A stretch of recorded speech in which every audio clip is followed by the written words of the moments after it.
पड़ा था। रानू और उसका शौहर 2 दिनों से भूखे थे। रानू ने फैसला किया कि वो अपने सबसे अमीर बेटे गोलू के पास मदद के लिए जाएगी।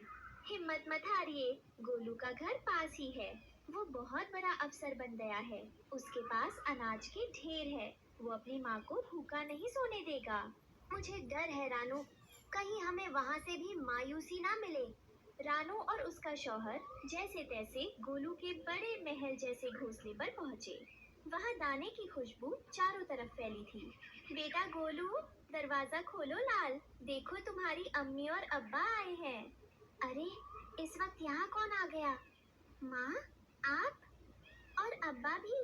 आपको पता है, मेरे घर आज शहर के बड़े परिंदे दावत पर आए हैं। आप इस फतेह पुराने हाल में यहाँ क्यों आ गए? मेरी नाक कट जाएगी। बेटा, तेरे अब्बा 3 दिन से बीमार हैं। एक दाना भी हलक से नीचे नहीं उतरा। क्या हमें थोड़ा सा दाना मिल सकता है? अभी मेरे पास वक्त नहीं है। ये लीजिए 2 दाने और जाइए यहाँ से। मेहमानों के सामने मत आइएगा। रानू के हाथ में 2 दाने थे और आंखों में समंदर। तभी अचानक आसमान काला पड़ गया और बिजली कड़कने लगी। देखा रानू, जिस बेटे को तुमने अपना खून पिलाकर पाला, आज उसे हमारी मौजूदगी से शर्म आ रही है।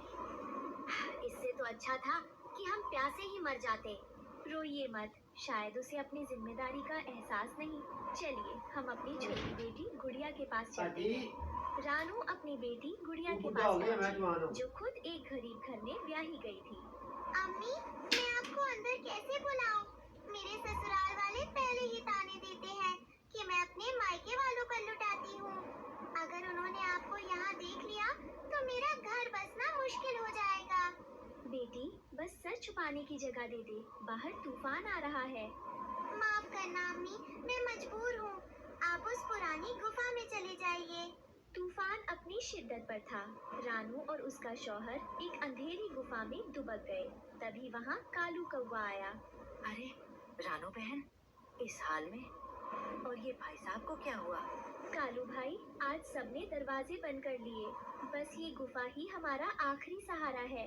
पागल मत बनो बहन, ये लो, मेरे पास थोड़ा सा गर्म पानी और गुड़ है, इसे पियो। जब तक ये कालू जिंदा है, तुम तन्हा नहीं हो। रात के सन्नाटे में रानू के शौहर की सांसें उखड़ने लगी। ठंड और सदमे ने उनके शरीर को पत्थर बना दिया था। रानू, मुझे माफ करना, मैं तुम्हें इस जालिम दुनिया में अकेला छोड़कर जा रहा हूँ।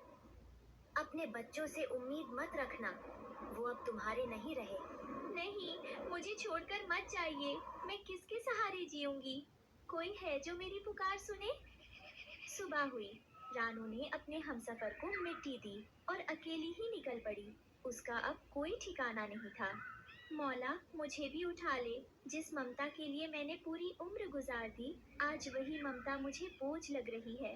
अचानक जंगल के दूसरे कोने में आग लग गई।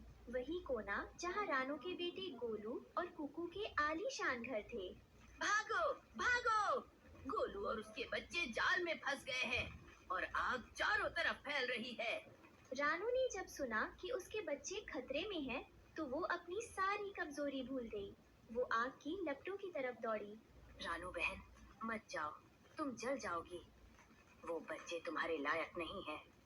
कालू भाई, वो मुझे भूल गए होंगे, पर मैं उनकी माँ हूँ। एक माँ अपने बच्चों को जलते हुए कैसे देख सकती है? हर तरफ धुआं था। गोलू और कुकू आग में फंसे चिल्ला रहे थे। रानू आग के बीच कूद गई। बचाओ, कोई हमें बचाओ। अम्मी, हमें बचा लीजिए। डरो मत मेरे बच्चों, तुम्हारी अम्मी अभी जिंदा है।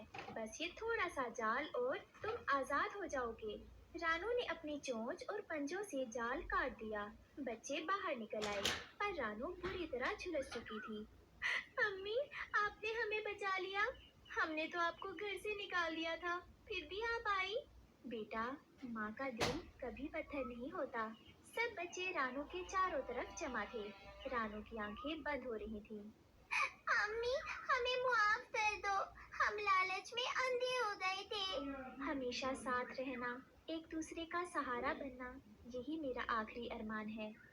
सूरज की पहली किरण के साथ रानू की रूह इस दुनिया को छोड़ गई।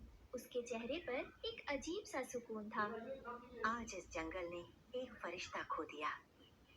रानू ने मरकर भी अपने बच्चों को इंसानियत सिखा दी। रानू तो चली गई, पर उसकी कहानी अमर हो गई।